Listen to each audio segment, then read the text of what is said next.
Hi everybody, today we will talk about how to fix the problem of verification code not sending on the application of Telegram.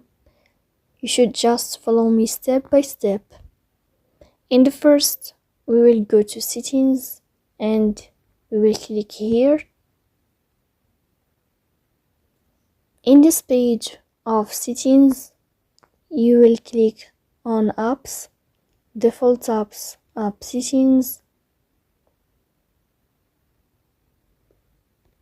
On above, you will search about Telegram and you will enter here.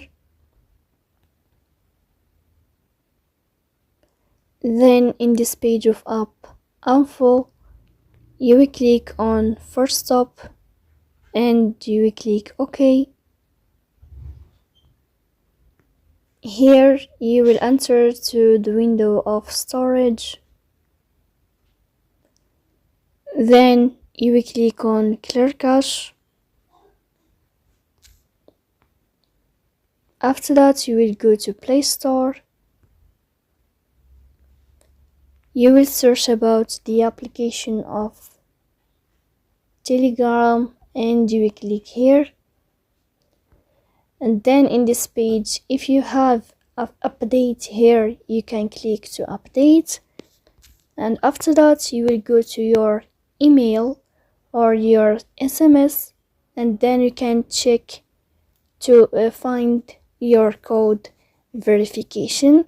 And if all the steps not working with you, then you can just go to Play Store again. You will search about Telegram. You can uninstall your app. You will uninstall your app, and then you can install it again to fix that problem. So that's all. So please don't forget to support us by like and subscribe. See you next time, and thank you for your watching.